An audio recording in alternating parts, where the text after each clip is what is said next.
what you're doing for us and so on and so forth. It's the first time the town board has a chance to come meet with you. Sure. So I'll turn it over to you, then we'll open the public hearing and we'll go from there. I'm Rudy Zona with RZ Engineering. First off, had me come on as a town engineer to provide an independent review of the project. Mainly review the stormwater on the site, and the water and sewer and DOT and things like that. We'll look at those, but really the town doesn't have jurisdiction over those, so we really didn't put too much effort into those, just offered some suggestions for the project. My firm has over 20 years of experience. I myself have over 20 years. My firm's been around 18 years. We do stormwater and water and septic system sewer design stuff out of East Syracuse, New York. So for this project, I'll go into it a little bit. Basically, we provided a letter. I'm not sure if you all had a chance to take a look at that. The review we did was a preliminary review.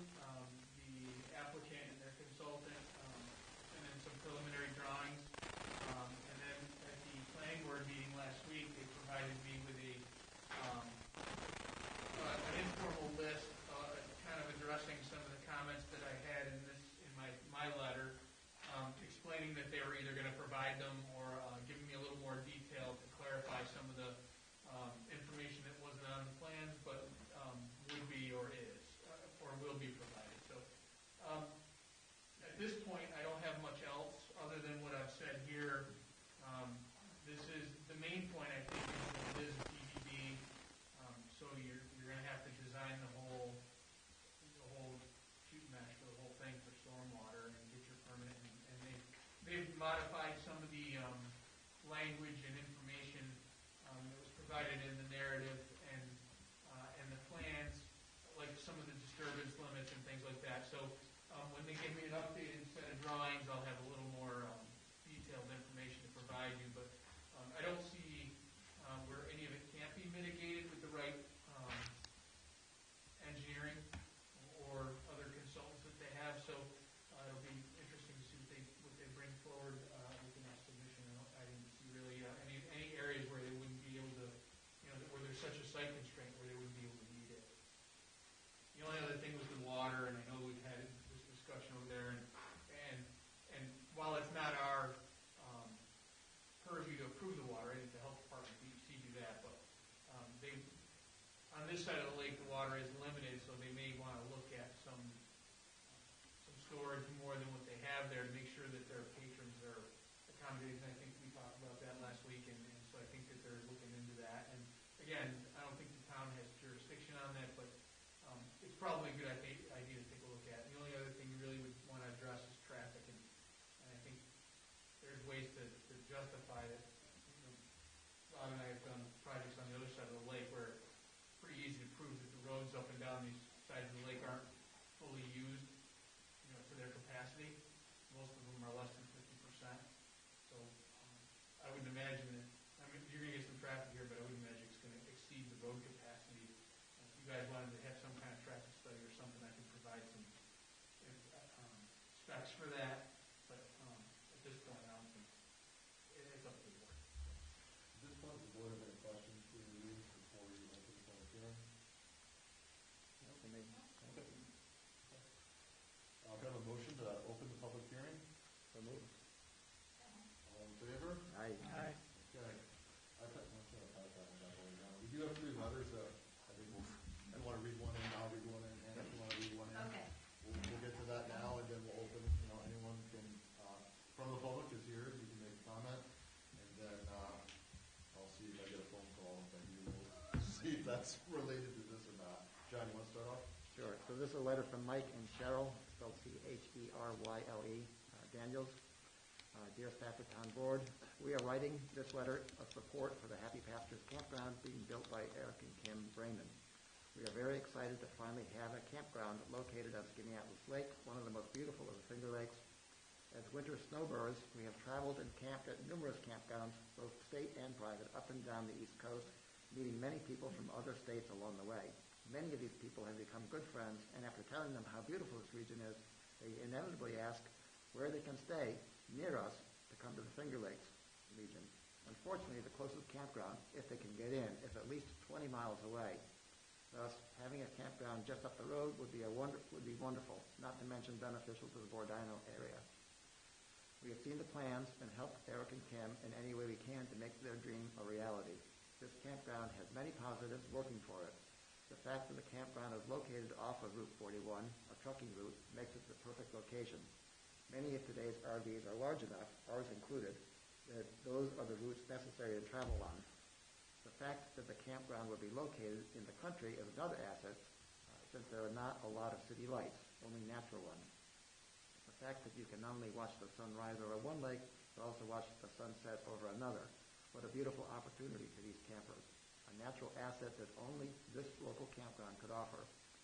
We feel that the campground embodies many of the things we personally look for when choosing a campground.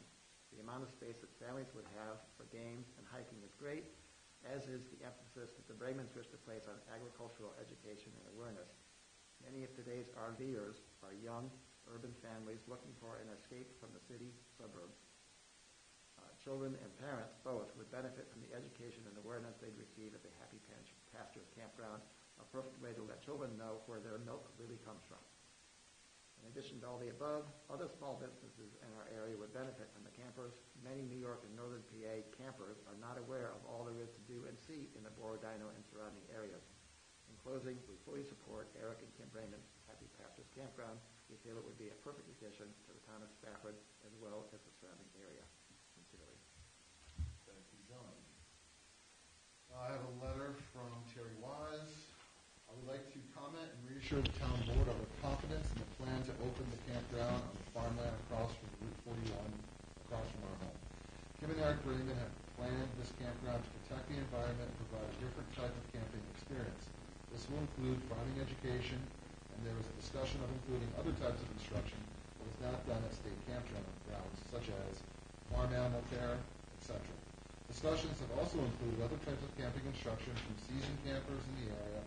I think the location is actually a great idea off Route 41 and easily accessible to all sizes of campers as well as tenders. Rick and I have assisted the Bregmans when we could last summer and fall to clear the sites and driveways. They've always been forthcoming with their plans and are open to ideas for consideration. Several neighbors have also helped out. It was a great positive experience. I expect this type of experience to continue with the family-oriented environment. I think this will help the town of Spafford to broaden their horizons, increase area commerce, and area knowledge of the Finger Lakes as well. We wish the Bregmans much success, and will help in any way we can as they start up. Sincerely, again, Terry Wise. And I have a letter here from Lori Cooper, dated February 19th, 2021. I am writing in support of the development of the Happy Pastures Campground in Spafford, New York. Approving this business model will allow for a very positive enhancement and benefit to the entire surrounding area. For some background on me, I grew up in Skaneateles, graduating in the class of 1996. Marrying a member of the armed forces has taken me all over the country and world, but we were also lucky enough to spend another 18 months in the village of Skaneateles in 2012 to 2013. My family maintains strong ties to family and friends up and down the Skaneateles Lake to this day, so I'm very familiar with the area. My husband and I have 2 daughters, and we are an RVing family. In fact, we took a 70-day cross-country RV trip in the summer of 2019 to celebrate my husband's military retirement. We learned so much on that summer vacation that makes me incredibly excited about the prospect of a campground in Spafford. As Central New York was part of our tour, we learned very quickly that there is a great paucity of options for RVs in the area. There is significant potential to make a substantial positive impact in the RV community by providing a place to park and explore the Finger Lakes region. Generally speaking, the people who own and operate RVs tend to be a helpful, caring, and adventurous population. We camped in at least 30 campgrounds over that summer and more since then, and I was overwhelmingly impressed with the courtesy of our neighbors to adhere to noise ordinances and help each other. Pride is taken in keeping a clean environment, as many people have much invested in their RVs and want to keep them maintained. Respecting the campground area is a big part of ensuring that the RVs continue working properly, an essential element in the quest for adventure. My family and I could not be more thrilled to know that we will one day be able to camp safely in Spafford, affording us the ability to explore the entire Finger Lakes region. This campground will bring revenue to Spafford and beyond, and it goes without saying that the site is settled in an absolutely beautiful area. I want to give my wholehearted support to this project, and I look forward to using this campground with excited anticipation. Sincerely, Lori Cooper. Okay, so we'll do those. This time we'll open it up to anyone from the public who would like to comment. If you do, please, you can remain seated, state your name, and then provide your comments. Go ahead.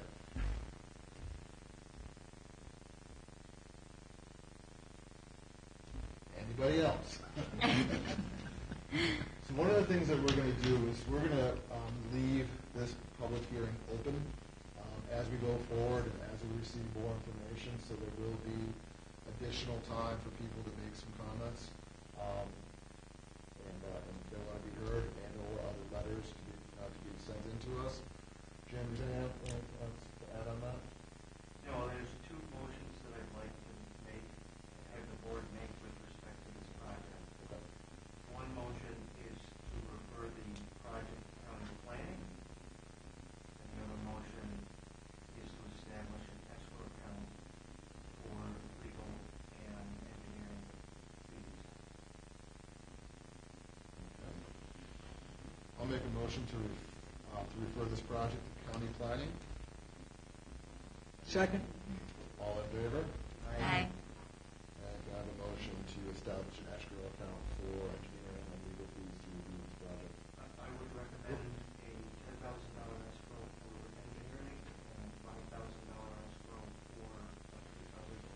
Can you amend that motion, Lisa? Perfect. I need a second as amended. All in favor?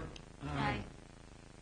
Anything else this I time? didn't think there was a first. I didn't thought you said, can I get someone Oh. to make the motion? So I think somebody needs to make the motion. I'll make that motion.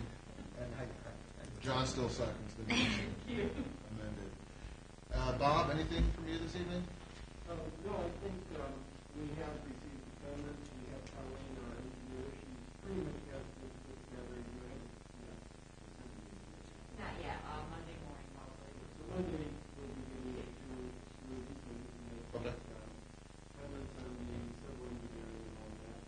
And then I guess what is the pleasure of the board as far as traffic? You know, it's obviously we're on the state route as far as in the secret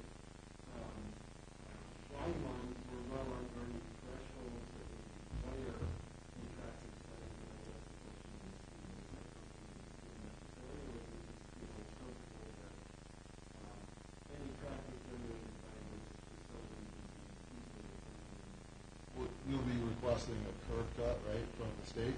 Correct. And so they'll look at travel distance and all that stuff. So I assume that would be part of the package at some point. Yeah, so I think, I'd like to start with that and see what they have to say, and then from there, if there's additional concerns, I think we can address them at that time. Yeah, and as that, I was going to send the DOT regional engineer a preliminary plan, Okay. prior to construction and actually applying for the permit. Sure. Have you started there waiting here yet? I have not yet, no. There's a guy, you tried the last residency who's talking to you, who's probably more helpful than going downtown. Okay, yeah. Yes. Stuff out of, on Dyke West residency, you can start there, whether they'll let you continue there or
So the goal would be for us, we next meet as a town board on March 11th. So that would be, that'd be our target to receive this information back. Obviously, Rudy needs some time to digest that, so if we could get it to him, ideally with some time ahead of there for him to review and comment back to us, that'd be great. And then we would reconvene at our next normally scheduled board meeting, take any other additional comments from the public, and then most likely, as long as everything is in, we would close the public hearing and then move forward. If for some reason we're still waiting on engineering, I don't know this, but my guess would be that maybe we would leave it open and then return at either a special meeting scheduled or at our following month's meeting. So we'll kind of gauge it as we go. Last week, we kind of discussed a little bit whether I had permission to kind of go back and forth with the consultant without being in front of the board. I don't think anybody at the last meeting had any problem. Right? Right, I don't have any problem with Right. that. So I'm just asking because you guys give me permission, then the two of us can go back and forth and talk engineer talk. I would certainly recommend that. It's just going to make it quicker Yeah. and easier. So. Appreciate that. Yeah. I have two more items. Sure. One, Lisa, I just thought of this. Can you make sure that Tom is going to look at the escrow account so that we can set up? He's aware. I thought it was for But sure. we did- for the last meeting. Last meeting was Oh, over for the so, solar. correct. This is for the PDD. Okay, I will, yes. And then, one last item is I would like to have the board entertain a motion to establish itself as lead agency for the solar project for the purposes of secret. Sure. Anyone want to jump on that? Or? And I move that the town board act as lead agency for the future review of the solar project across the street. Second. All in favor? Aye. Okay. We need to adjourn the public hearing. No, because we'll leave it open. So we'll adjourn the meeting, the public hearing will remain open. Okay. So is there anything else? Because once we adjourn, we're out of here. Did we have to wait for people to call or? Well, no or- one's called, and I Okay. just checked my email, and no one emailed, and they didn't send me a number to call them by. Those people will have another opportunity at the next. Yeah. Yeah. Yeah. Are there any comments in the, are we live streaming? We are. Oh. That's the last place to check. All right, well, we can go ahead and I'll entertain a motion, or I'll make a motion to adjourn the meeting. Second. All in favor? Aye. Only a minute, record setter right there. You want to unlive stream us? All on live stream. Lisa?